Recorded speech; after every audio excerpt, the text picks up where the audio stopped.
새벽마다 이 특별 새벽 기도를 하다 보니까 어느새 2025년이 열흘이 지났습니다. 금방 지나버렸어요. 아깝죠? 여러분, 2025년이 되면서 새롭게 바뀌는 것이 몇 가지들이 있어요. 우선 시간당 최저임금이 사상 처음으로 10,000원을 넘어섭니다. 1030원으로 변경이 되었습니다. 또 올해부터는 일부 택배 회사들이 주 7일 택배 배송을 시작합니다. 특별히 올해 크게 변경된 것이 세 가지가 있는데 그 중에 하나가 육아휴직에 대한 규정이 변경되었다는 겁니다. 기존에는 육아휴직 기간 1년 동안 매달 동일하게 최대 150만 원까지 급여를 받았는데 앞으로는 첫 3개월까지는 월 최대 250만 원까지, 4개월부터 6개월까지는 월 최대 200만 원까지, 7개월부터 그 나머지는 월 최대 160만 원까지 급여를 받을 수 있게 됩니다. 또한 육아휴직 기간도 1년 6개월로 늘어나게 됐죠. 자, 올해 우리 좀 전에 앞에서 이제 찬양한 청소년들이 있는데 청소년들을 위해서도 바뀐 게 두 가지가 있어요. 하나는 올해부터 인스타그램에 미성년자 보호 기능이 생깁니다. 그래서 청소년의 인스타그램 사용이 일부 제한돼요. 18세 미만의 이용자의 계정이 이 청소년 계정으로 자동 전환되어서 기본적으로 비공개 설정이 되고요. 팔로우하지 않으면은 청소년 계정에 올라온 그 게시물들은 볼 수 없게 됩니다. 특별히 청소년 계정 이용자는 싸움 장면이나 성형시술 홍보 같은 민감한 콘텐츠를 볼 수 없게 되고요. 접속한 지 60분이 지나면 앱을 종료하라라는 알림도 자동으로 송출됩니다. 자, 또 고등학생들을 위해서 바뀐 제도가 있습니다. 올해부터 고교 학점제가 도입되죠. 고교 학점제는 고등학생들이 마치 대학생처럼 자신의 진로와 적성에 따라서 원하는 과목으로 시간표를 짜서 수업을 듣는 겁니다. 그래서 고교 3년 동안 최소 192학점을 이수해야 되는 것입니다. 지금 여러 가지 변화들이 생기죠. 2025년이 되면서 제도와 정책은 이런 변화 속에서 시작을 하고 있습니다. 성도 여러분께서는 똑같은 2025년을 시작하면서 어떤 마음으로 맞고 어떤 시작을 하고 계실까요? 우리는 항상 이 새해를 맞으면 어떤 마음으로 어떻게 한 해를 시작할까를 생각하게 되고 새로운 다짐도 하고 새로운 결심도 하죠. 오늘 우리는 지금으로부터 약 2500년 전에 새로운 시작을 맞게 되었던 이스라엘 백성들이 그 시작을 어떻게 했었는지에 관한 말씀을 나눕니다. 이 말씀을 통해서 우리가 이 새해를 출발하면 무엇으로부터 출발해야 되는지 함께 만나볼 수 있기를 간절히 바랍니다. 역사적으로 북쪽 이스라엘이 멸망을 하고 남쪽 유다도 멸망하면서 이 바벨론은 이스라엘 백성들을 세 차례에 걸쳐서 포로로 잡아갔어요. 그리고 나서 70년에 가까운 세월이 흘렀습니다. 그 사이에 이 바벨론이라는 나라는 더 강한 나라였던 페르시아에게 멸망을 당했고요. 바벨론의 포로로 끌려갔던 이스라엘 백성들은 자동으로 페르시아의 포로로 인계가 되었죠. 자, 그런데 이 실질적으로 페르시아를 세운 왕인 고레스 왕이라는 사람이 이 강력한 군사력으로 강압적인 통치라는 것이 아니라 그는 각종 유화 정책을 쓰는 사람이었어요. 그는 자신의 부하들에게 이 점령지 주민들의 약탈을 금지시켰고요. 점령국의 다양한 문화와 종교를 존중하면서 다스렸습니다. 그래서 이 고레스 왕이 바벨론에 의해 포로로 잡혀갔던 사람들을 고국으로 돌려보내는 정책을 쓰게 되는데 그때 이스라엘 백성들도 약 70년 만에 유다 예루살렘으로 돌아오게 됩니다. 이스라엘 백성들이 총 3차례에 걸쳐서 돌아오게 되는데요. 1차 때에는 스룹바벨과 스가랴와 학계를 비롯한 백성들이 돌아오고 2차 때는 에스라를 비롯한 백성들이 돌아오게 되고 3차 때는 느헤미야를 필두로 한 백성들이 돌아오게 되죠. 자, 그 첫 번째 시작인 1차 귀환 때 몇 명이 돌아오게 되면 약 4만 명이 돌아오게 됩니다. 이 사람들이 4개월의 긴 여정 동안 유대 땅으로 돌아왔는데 이 4만 명이 유대 땅에 돌아오고 특별히 예루살렘에 돌아와 보니까 그들이 돌아왔을 때 예루살렘에 거주하고 있던 인구가 1,500명 정도 되었다고 해요. 당시 예루살렘이 그 옛날에 이미 바벨론의 침략으로 인해서 다 파괴되고 무너져 내렸고요. 사실상 폐허가 되어 있는 곳이었죠. 후일에 느헤미야가 성벽을 재건해야 될 정도로 매우 미력한 도시가 되어 있었다는 겁니다. 그런데 약 4만 명의 사람들이 거의 70년 만에 부모 때부터 꿈에 그리던 예루살렘으로 돌아오게 된 것이에요. 그런 곳으로. 자, 성도 여러분, 이 페르시아에서 돌아와서 어디서부터 어떻게 손을 대야 될지 막막한 이런 폐허가 된 예루살렘을 보면서 그 4만 명이나 되는 사람들이 무슨 생각을 했을까요? 70년 정도 지났으면은 이미 한두 세대가 지났을 때다라고 봐야 되죠. 이 10대 때 포로로 끌려갔던 사람들도 70년이 지났으면 이미 80이 넘은 겁니다. 그래서 지금 예루살렘에 돌아온 4만 명이라는 사람들은 그 추측은 과거 포로로 잡혀갔던 세대라기보다는 바벨론의 포로로 살면서 그곳에서 태어난 사람들이 대부분일 거예요. 그들은 어떤 모습인지는 다 다르겠지만 70년 정도 지났으면은 이미 그곳에서 어느 정도 자리를 잡은 사람들에게 되겠죠. 자, 우리 성도님들 중에는 이곳 영등포가 고향인 분들도 계시겠지만 고향을 떠나서 이곳 영등포에 자리를 잡으신 분들도 계실 겁니다. 그렇게 영등포에 살게 된 분들은 고향을 떠나신 지 몇 년 되었을까요? 30년, 40년, 50년 뭐 이렇게 됐겠죠. 여러분, 그 정도 지났어도 우리는 이곳에 어느 정도 자리를 잡고 살고 있어요. 그런데 이 70년이라는 세월은 소년 시절에 포로로 끌려갔던 다니엘과 그의 세 친구를 봐도 알겠지만 그 긴 세월은 남의 나라에서 치욕을 당하고 있지만 그래도 어느 정도 안정되고 자리를 잡을 만한 세월이 지난 겁니다. 그래서 이 돌아온 4만 명이나 되는 사람들 중에는 이미 그 페르시아에서 안정된 삶을 살고 있던 사람도 있었을 거예요. 하지만 이 고레스 왕이 포로들을 고향으로 돌아갈 수 있도록 허락을 해주고 그래서 그의 그런 안정됨을 포기하고 어머니와 아버지의 고향인 유다 예루살렘으로 돌아왔는데 이 환영해 주는 사람이 있기는커녕 막막함만 느껴지는 황량한 폐허를 보면서 도대체 그들에게 무슨 마음이 들었을까라는 겁니다. 우선 돌아왔으니까 뭔가 시작은 해야 되잖아요. 그렇죠? 하지만 무엇을 어디서부터 어떻게 시작해야 될지 막막했을 겁니다. 돌무덤밖에 안 보이니까요.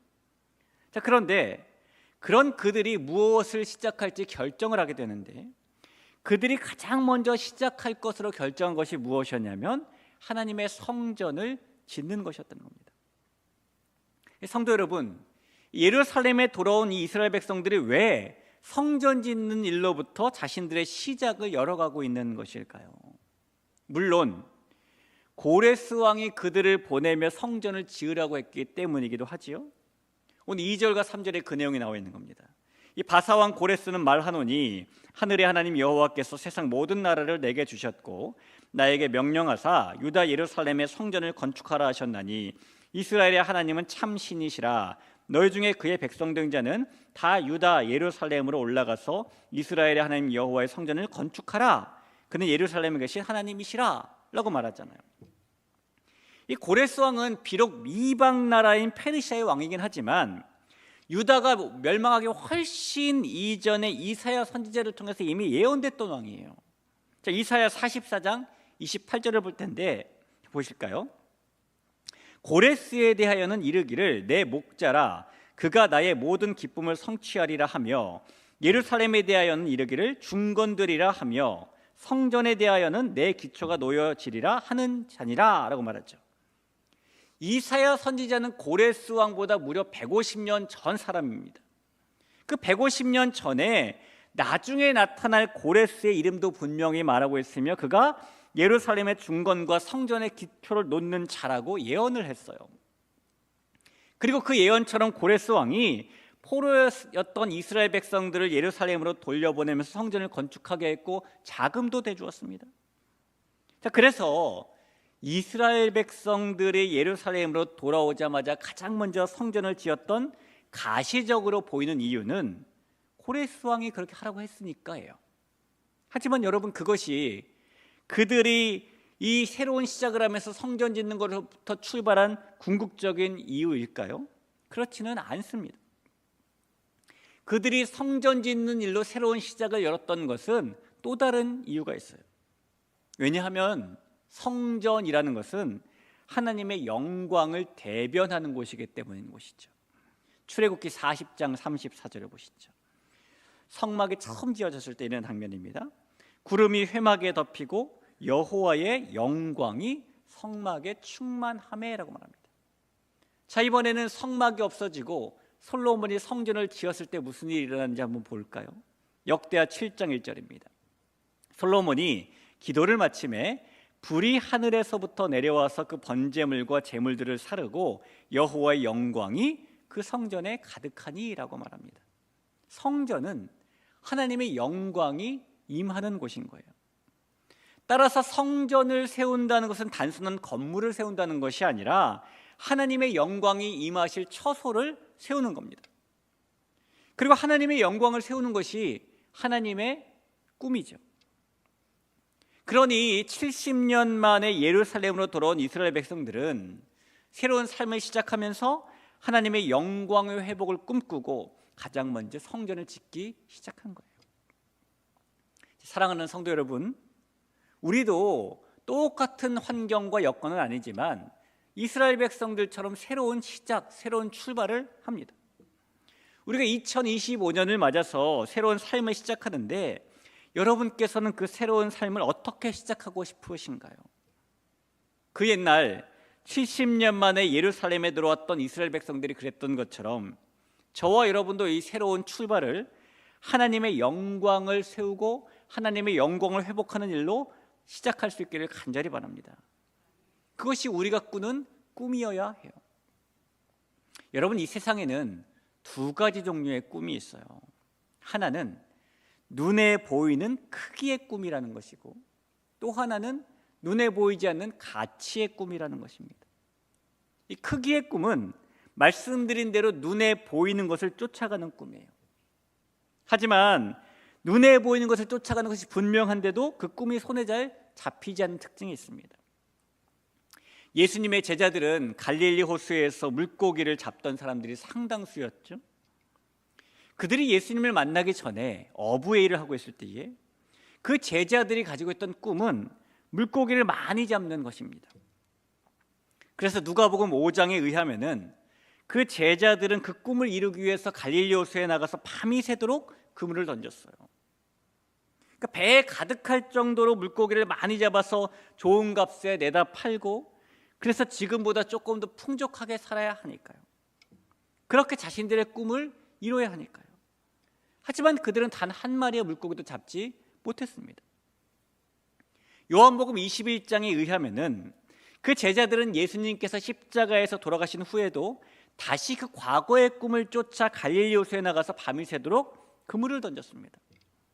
역시 배에 가득할 정도로 물고기를 많이 잡고 사는 자신들의 꿈을 이뤄야 하니까요. 하지만 그 밤에도 그들은 단 한 마리의 물고기도 잡지 못했습니다. 눈에 보이는 것만 쫓는 크기의 꿈이라는 것은 그런 거예요.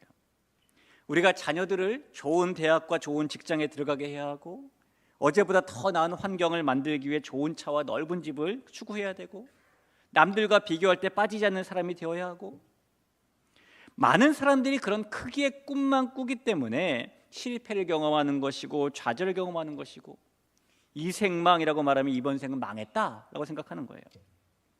그 안에 예수님은 없는 눈에 보이는 크기만을 쫓는 꿈은 그렇게 실패로 가는 길입니다. 자, 그런데 여러분, 이 세상에는 이런 크기의 꿈도 있지만 또 다른 가치의 꿈이라는 것도 있습니다.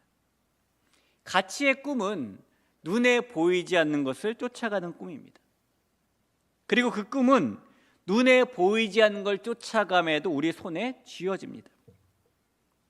인생의 목표로 크기의 꿈만 쫓아가며 살았던 이 제자들은 예수님을 만나고 쫓는 꿈이 바뀌었어요. 크기의 꿈이 아니라 가치의 꿈을 가지게 된 것입니다.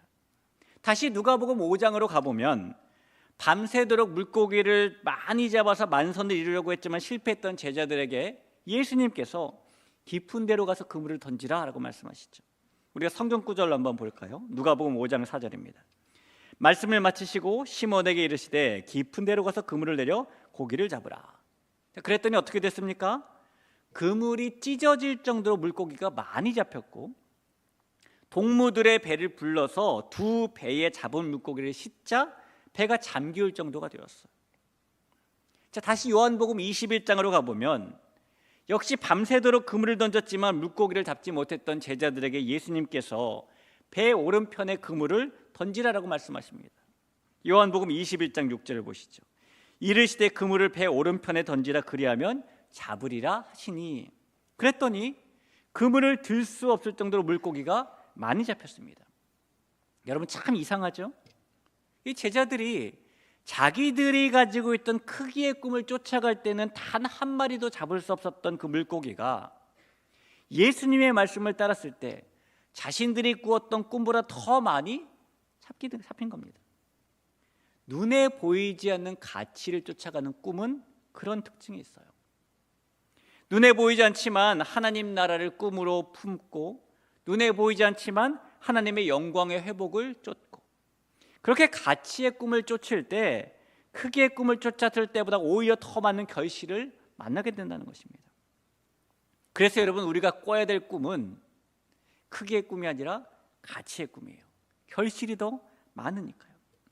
그래서 우리가 해야 될 것은 하나님의 영광을 세우는 것이고 하나님의 영광을 회복하며 추구하며 사는 겁니다. 그것이 예수님을 만난 우리가 쫓아야 할 꿈이 되어야 하는 것이죠. 이 제자들을 한번 보세요. 그 비밀, 그 비결을 체험하게 되자 예수님을 따를 때 더 많은 결실을 얻게 된 그들은 내가 너희로 사람을 낚는 어부가 되게 하겠다는 예수님께서 품고 계신 가치의 꿈을 같이 따르기로 결심하지 않습니까? 어쩌면 제자들은 이 사람을 낚는 어부라는 예수님께서 가지고 계신 그 꿈의 가치에 대해서 명확하게 몰랐을지도 몰라요. 하지만 그들은 그동안 자신들의 꿈을 이루기 위해서 도구로 삼았던 그물도 버려두고 배도 버려두고 예수님께서 주신 가치의 꿈을 쫓아 하나님 나라와 하나님의 영광이 회복되는 그 일을 따르기로 하는 겁니다. 여러분, 예수님을 만난 사람은 더 이상 눈에 보이는 꿈을 쫓지 않습니다. 예수님을 만난 사람은 눈에 보이지 않지만 하나님 나라와 하나님의 영광이 회복되는 꿈을 꿔요. 사랑하는 대길교회 성도 여러분, 저와 여러분은 예수님을 만난 사람들인 줄로 믿습니다. 그 예수님의 꿈을 쫓으면 우리가 꾸었던 꿈보다 훨씬 더 많은 열매와 결실을 만나게 될 거예요.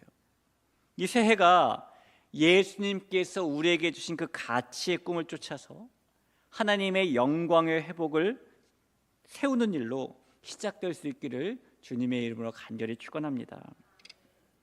여러분, 1차로 예루살렘에 돌아온 이스라엘 백성들이 약 4만 명 정도라고 말씀을 드렸죠. 이 많은 고고학자들이 고대 도시들을 연구할 때에 이 고대 도시 1에이커당 인구 밀도를 대략 160명에서 200명 정도로 잡습니다.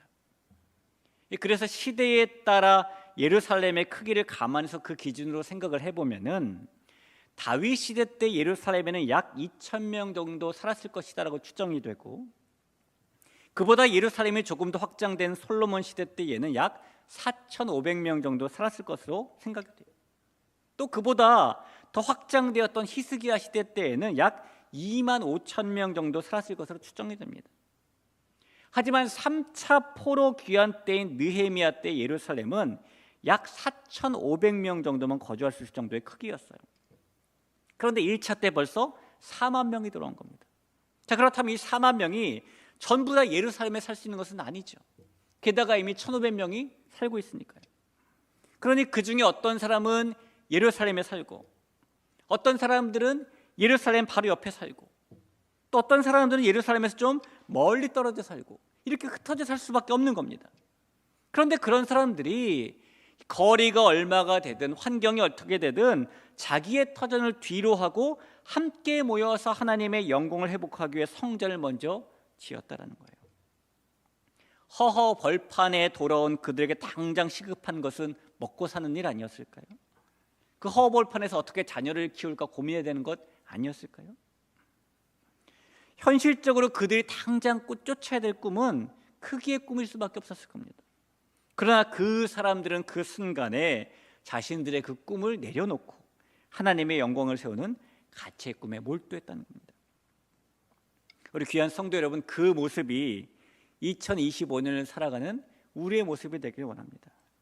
우리의 가정 생활 속에, 우리가 또 자녀를 양육하는 모습 속에, 우리의 삶의 터전에서의 모습 속에, 우리의 새롭게 주어진 365일 속에 하나님의 나라를 꿈꾸고 하나님의 영광을 세워가고, 그래서 크기를 버려두고 가치를 쫓더라도 결국에는 우리에게 더 큰 결실을 주시는 하나님의 은혜를 만나는 이 한 해가 될 수 있기를 주님의 이름으로 다시 한번 간절히 축원합니다.